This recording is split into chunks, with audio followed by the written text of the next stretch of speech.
Hello and welcome to the No Holds Barred Witchcraft podcast. Storm in the Teacup. British saying, I think, isn't it? Yeah? I don't know if it's strictly British, but yeah. I think it is. I'm sure it's a British. Well, it's a teacup for fuck's sake. I mean, come on, it's got to be a British thing, isn't it? Yeah? But let's face it, the Americans do everything that we do anyway, so I'm sure they have a teacup. What does the saying mean, Chris? For those that may not have heard it before. Well, it normally means when something's been blown out of proportion. So where something is over dramatized, which could have been dealt with simply. So right, I know a lot of people that do teapot. that. Okay, I know a lot of people that do that. Well, I think we both do. So how are we going to relate this super cool saying to a magic? Where is the kind of link here?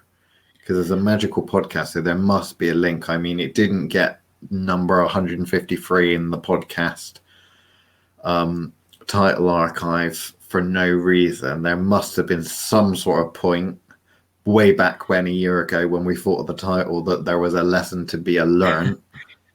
I think the point I was trying to make was particularly when beginners start out, so they read all the books and then they assume that they need to do X, Y, and Z, and then they hit something like, evocation or invocation, and they think it's this huge thing, which it is in some ways, but do you know where they kind of over egg the pudding, or over which I think is more of an American saying, but never mind. But when they go over the top or build something in huge. So what springs to mind at the moment is I've had a few people ask me about protection magic when they're just starting out. Which my response is normally, as long as you're having regular cleanses and grounding, you shouldn't be needing to be really worrying about protection until you're starting to piss things off or piss people off. Because obviously you having to walk around with a huge shield, because remember we talked about it, I think, when we talked about, it was probably in Fausti, to be fair, Fortress of Protection. I think that was one of the Fausti ones, wasn't it? Where we talked about how people go around building all these big suits of armor or big fortresses, and all you're actually doing is sending out a signal on the astral that you've got either something to hide, something worth storming the castle for, or you're basically walking around with a target on your head going, come on, you clearly want to start some kind of fight. And I think that kind of bit is what makes me think Storm in the Teacup, kind of like, when you first start out of thinking, I've got to have all these protections and wards in place, because they've watched probably too many Marvel episodes of like Doctor Strange or something, where he's constantly putting all these barriers up. Or they've just read a Wiccan book. Yeah. Cast your protection circle and you evoke all of the quarters. Because otherwise something bad might happen when you're eating your cakes and ale. Yeah. Well, there's a good one. Let's go with that one. Casting magical circles. Where the actual process comes from. And why is it so darn complicated in all the books, Liam? Because the books are written by Wiccans and they want a formality, something to tie everything together. And they want a little bit of mystery, because Gerald Gardner and Alex Sanders and co often took things from ceremonial magic. Whether they understood them is another thing, but often would take things in this very magical and mystical, and all of these ceremonies and special symbols and all that sort of thing, and adding that into a religion or a witchcraft practice is uber super cool. And of course, when you come from the perspective like the Abrahamic people with a chip on their shoulder do, that everything's out to get you, and that you're, because this is something that the mundanes always say, dabbling in forces that humans ought not to be dabbling in. I was kind of like, no, this is literally your birthright. You should be dabbling in this. That's like saying, for what? Never learn to walk. Don't learn to walk. Humans aren't supposed to walk. You Don't know, use it's those like, legs you well, were born with. actually, I know some people can't walk, but that doesn't mean the rest of us can't give it a go. You know, I don't know. I mean, the whole protection thing is something that I find a waste of time teaching, right? Because I think the reason I find it a waste of time, right, is because protection is defense, right? And defense is something that you use to keep yourself safe. And you can only defend yourself as well as you can from, basically, you need to be able to master certain skills, right, in order to defend yourself, right? And the problem is that you're not gonna learn a lot of magical practice really from defense, from learning defense. So all of the great things about someone that's really great at psychic self-defense, magical defenses, and all that sort of thing are people that learn magic, learn the principles of magic, get experience in that, and then apply those principles to defense. Because the thing is, if you just start off learning defense, you're not going to fucking know if you're any good at it.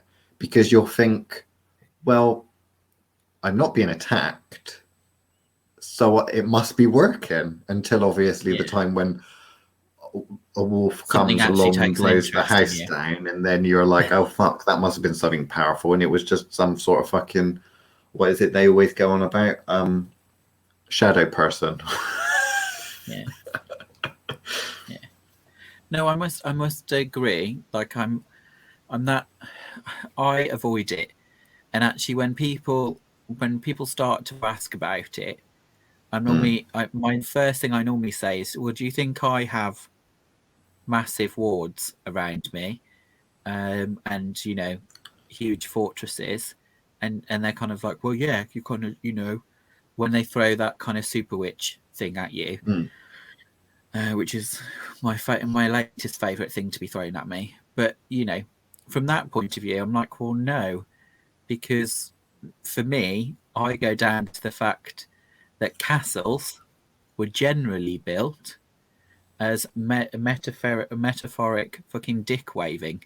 It's about, I have the money to expend on such an extravagance. Stately homes. Huh? Like the old Black Castle we used to go to, the pub. It's a folly, right? Because all the Russians, they don't build castles to put all their secret shit. It's like inside a fucking hollow volcano or underneath a fucking massive snow mound or some shit like that. All the real secret stuff's like, nah, we don't want to make a big deal of this. This is like silos underground type shit. Yeah, you don't advertise that you've got shit to hide. Like, you don't do that.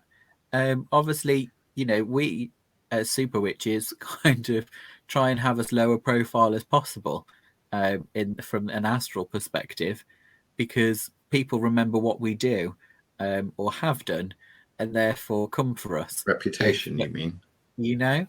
Exactly. Reputation can be a bit of a bitch at the times. When your reputation will follow you around for multiple lifetimes. Yes. Now, eons. You've worked in a medical background, right? Explain to me, because this is my way of thinking. I want to see whether you agree with this as an example. Obviously, antibiotics are quite good for a defensive perspective. So does that therefore mean that we should prescribe everyone and get everyone dosed up on antibiotics permanently all the time? Because they're so fucking good, clearly. No. Would that be a good idea? Because that's what I see when people talk about like building up all of these defenses. And to me, it makes no fucking sense whatsoever. And could potentially be harmful.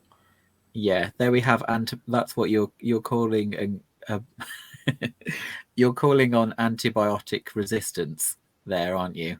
That Well, there's idea of antibiotic resistance, but then there's also the fact that you think, well, if I prescribe antibiotics, it's because there's some kind of what you prescribe antibiotics for, like viruses and shit. well, you wouldn't give an antibiotic for a virus, but Bacterial bacterial infection. infections. Yeah. I always get bacterial infections and viruses confused. They're both alive. They all seem the same. I know they look different, but fuck it, I don't have a microscope. Bacteria, viruses, bacteria will go with. If that's an invading kind of force that you want to defend against and basically go to war with, you would probably go on that when there's a need to go on that, not dose your fucking self up permanently, And like with armor and stuff like that, like maybe you might wear a bulletproof vest underneath your shirt if you're a bodyguard, right? But you're not going to walk around in a suit of armor all day. It's fucking heavy. You don't. Yeah, exactly. You're not necessarily going to do that, and it just doesn't make a huge amount of sense. Also, in order to get good at defense, you needed to be good at magic, and your defense is only going to be as strong as you are magically.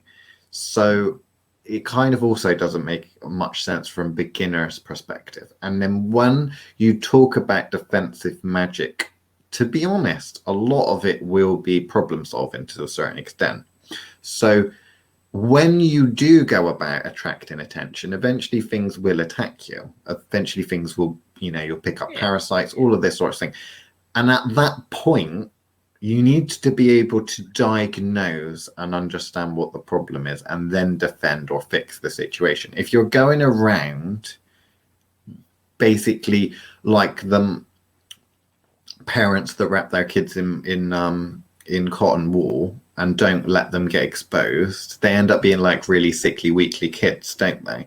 And you need to apply that to magic, because trying to protect yourself and putting protections in place, as a beginner, it will protect you. It will protect you from the shadowy type people. It will protect you against basic parasitic things. It won't protect you from anything big. But you getting exposed and get attacked by these minor spirits and that sort of thing and shit means that you start to get used to defending yourself against a weak attacker and against something simple, so that eventually you have experience. Your immune system, from a certain extent, from your magical perspective, gets built up. Your experience level for dealing with bad shit that goes wrong and attacks you gets built up. If you spend all of your time in a clean room, you're not going to get that. And the clean room, as soon as there's a chink in it, or as soon as someone comes along and smashes the glass of that clean room, then you're fucked, aren't you? So I am not personally one, which some people would pick us up for saying, well, why aren't you doing this? You should start with defense and all that. No. Don't fucking start with defense. Start actually doing something first. And then hopefully, if you manage to actually make something happen, it won't be too far along until something notices and comes and pays some interest. And at that point, you can deal with whether it's a friend or a foe. But it's like, how do you test defense, Chris? Because if you test the defense, you're overpowered and you're like, yeah, that didn't work. Now I'm fucked. I'm dead. Testing defense is literally like, unless you get someone that's a friend to test your defense, is literally like you've got a lot to lose if this doesn't go right.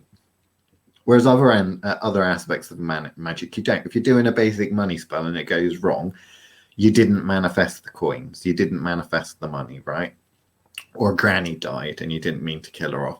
Not that important, right? I know you might love Granny, but it's still not that important compared to if you're like, yes, I think my defenses is really good. This circle is a strong one. I think I'm going to manifest some sort of powerful demon or something from some book that everyone goes on about being evil and see how it's, oh shit, I'm dying. Look what happened. It's, ugh. But no, storming a teacup, I think, is more, did you say overdoing it? So is that overcompensating or producing too much It's energy, or what is shouting that? about things that don't need to be said. Like, just to finish off what we were talking about there. Yeah. Obviously, it's a case from following your medical terminology that we're using there is the idea of kind of your early warning system. Protection's not necessary. What needs to be there is your early warning system that tells you that something is something wicked this way comes. Like, so for me, the time that people spend on defense and protection magic is where I would be spending that time on psychic awareness, actually being aware of what's around you, so that if the big bad did come by, you could then do some protection magic. Like, so like that to me is where that needs to be. But yeah, sorry, storming a teacup, very much about overpowering something or over exaggerating something. So protection magic, I think, is definitely a tick box for that when you're talking about how much people bash you with that you should have really good protection magic. Well, no, actually, you should only really have good protection magic if you're fucking with things that are way more powerful than you, or you are fucking with other people, and your psychic awareness is not good enough for you to know if that's a safe mark. Because actually, if your psychic awareness is good enough, then you wouldn't need to have any psychic protection, because you wouldn't be biting off more than you can chew with the wrong individual. So, for me, psychic awareness comes first. That kind of effort should go into, seeing, sensing, knowing what's going on. And the main reason for that is, particularly with, I think protection magic is a good example, because, well, how do most people start with protection magic? Wafting sage sticks around and all that kind of stuff, and forgetting what is actually more important, which is, yes, that's only smudging your physical space. So unless you're having awareness of your astral space and the other energetic bodies that you have, then you're only protecting your physical space. That's not where you're most likely going to be attacked. So therefore, like I said, I think protection magic is a really good example, but also very storming a teacup, because it's something people kind of go around really excited about their wards and their magic circles and things like that, all really proud of themselves. And you're kind of like, okay, but do you know if there's an actual threat coming? And like you say, have you tested those? How are they being tested for you to actually know that they even work? It's all great that you've got this great protection ritual that you do. Like, rarely will you find a magical traditional system these days that actually stress tests. Back in the day, it used to happen. You do not find it nowadays. Even amongst respected, so say, magical systems, you still do not find initiates or the system itself being pressure tested and stress tested. It just does not happen. No, definitely. And that's the thing. And I think we've talked about this since we started. I think it's in one of our very first things where we talked about hex wars and jobs where you more so than me have kind of been asked to test the fuck out of somebody's defense systems. But anyway, sorry, other forms of storming a teacup. Okay, the next one that kind of springs to mind for me is the overpowering of spells when someone first starts out. So rather than getting to know a set of ingredients that they could use, they want to have all of them and have used something from what I like to call something from every category. So, and you kind of like, I need something that ticks that box and that box and that box. And like all the boxes I'm aware of, all the boxes I've heard of in books, I need something that will tick all of them. because then it's bound to work. Yeah. And you just kind of like, no, you just need something that you have a strong understanding of. Like, you know, if all you've got is a mint plant, fucking use the mint plant grows well, use the fucking mint plant. Like, you don't need to go and have fucking dragon's blood and frankincense and spend your entire, life savings on things that need to be traveled across the world. In order to go, if all you've got are dandelions, get to fucking know the dandelions. Like, do you know? Well, I think it's worse than that, to be honest with you, because looking at these forums and looking at the Facebook groups with beginners and stuff like that, very often what you'll get people saying, I need a really powerful a really powerful spell for binding someone, or from stopping my husband who's an alcoholic, or from stopping a domestic violence or something like that. I need a really powerful spell for money because I'm in debt. And it's like, no, what you need is you have a problem and you need it sorting. And you think that manifesting £6,000 by the end of the month is somehow a big deal, because to you, that is a big deal. You think that getting yourself out of a situation from being married to someone that beats you and your children and getting out of that situation is somehow a big deal. All of these things people have in their minds that this is big magic. Really powerful magic needs doing on this, when actually it's not. It's just low-level, mundane magic that your average witch should be able to fix quite easily with one ingredient. It's the fact that the untrained person has no idea. They think big problem equals big magic because they know nothing about it. And the equivalent for me is, I feel ill, but it's not like flu. I had flu last year and I felt shitty. I feel really a lot worse than that. So because I feel worse than that, it must be a big deal. So what I need is, cancer's bad and you get chemotherapy for cancer. So I need chemotherapy. Viruses are bad, right? So I need whatever you'd prescribe for a virus. Bacteria is bad. I need whatever you'd prescribe for bacteria. And I need all of this. And I need everything because something's bound to work. And if you think about it as that, it really does highlight how fucking stupid that is, because you need the right broad spectrum antibiotics to make the right outcome. And people will often think, I know, if I shove all of these shapes through the circular hole, only the one that works is going to go through. But what they fail to realize is that all of these other things are also having an effect, right? Because with the chemotherapy, that's going to not particularly help the situation, and all of these things that interact with each other that you don't realize and don't understand the principles behind them, what they do. It's the idiot that thinks that's a medicine, that's a medicine, and that's a medicine. Medicine's good. Let's have all the medicine. That's basically how a child thinks. They go for the nuclear option, don't they? They go for the fact that actually, I only need, what's that? What movie is that from? You're only supposed to blow the bloody doors off.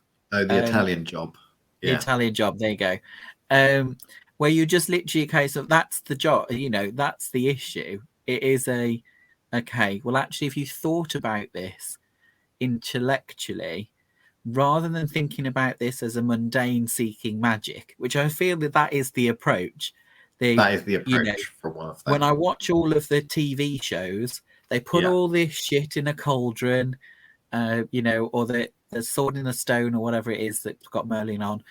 They put all this shit in the cauldron because it's a big thing, so it needs lots of things. And no, it needs one good calculated response. This needs a drone strike. This doesn't need a nuclear option where we blow the shit out of an entire country. This needs a surgical strike. Correct approach with the correct dosage is what's necessary. Not the, if you used to watch Charmed, didn't you? Not the vanquishing Charmed approach. That's a higher level demon, so I need to brew a more powerful potion, which they never say what's in it. It's just got more rarer ingredients that they need to go to Chinatown for. Yeah. Exactly. You know, that's the And approach that mundanes think, but then that's it what they is. would, because that's what they see on television and stuff. But when beginner magical practitioners, they also will take the same approach. I need more and more and more energy in this. More energy equals good, as opposed to correct energy equals correct outcome. But Chris, this is what those people will be saying. They'll be saying, but Liam and Chris, I don't understand how you tell. I don't understand how you know. Yeah. How do you know which energy, and how do you know the dosage of that energy? How do you know what type of energy to use for what situation? And how do you know what amount to use? And how can you tell it's even there? Well, obviously, for one, Chris said, don't start Two with things. defense, start with actually seeing, and then Yeah. you start getting able to sense and see energy. Yeah. That's one approach, but that's the first little bit. There's more steps after The second that. part is fucking practice. You know, you hit things that don't matter to you first. Like every mentoring setup we ever do with any student that's inexperienced, we go, what are some small projects that don't matter if they don't happen? Because that's where you need to start. It's why that orange ball thing is so fucking popular. Like, is because nobody needs the orange ball. You're not going to lose a limb or, you know, lose a husband because you didn't get the orange ball. The second you start to Well, give a I don't shit, know. if you Who don't knows? start to Stranger give a things shit, have happened. so no, you know what I'm saying. So don't contradict. It Okay. is a case of going. It is a case of going. Try these magics on things that don't necessarily matter, to a certain extent. The thing is, when someone really needs something to happen, that becomes the focus, which normally gets in the way of, you know, to use the triangle again, and to call it something with, you know, the intention or the journey. You know, that route often gets blocked by the fact that somebody is so desperate for it that shit starts to go wrong because they want it too desperately. It becomes life or death, and therefore they either overpower the spell and therefore it blows up in their face, or they pull it in a forced direction instead of allowing that kind of wriggle room for, you know, that kind of sweet spot for magical practice, where it allows it to take that route that it naturally should take, the most energetically what's the word that we normally use? Economical. Economical, that's it. Economical route, which, you know, means that you get what you need when you need it, rather than right now, but it's cost you a leg, which is where some people will put all their money, all Like their eggs in that prostitutes. basket. Yeah.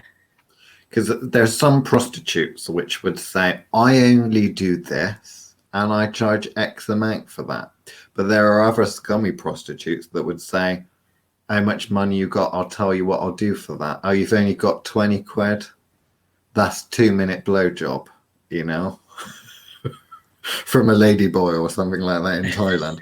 I don't fucking know. I don't know what the going rate is for prostitutes. But there are some spells that work like that and some sorts of magic that don't. Some sorts of which does confuse people, because some sorts of magic will be whatever level of energy you raise is like the prostitute that says, well, the more money, the better time, the more specifics, but you'll get something, even if it's just a penny, right? Because Tequila will do something for just a penny. It might not be a lot, not as much as 25 quid, but she'll do something.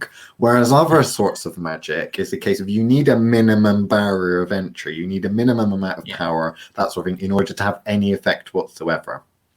And this is, a lot of this gets factored into how spells manifest and how spells go wrong, you know, or if they do go wrong and things like that. And it is that kind of economics with basic spellcasting and basic low-level magic, money magic, that sort of thing, of what's the easiest shift?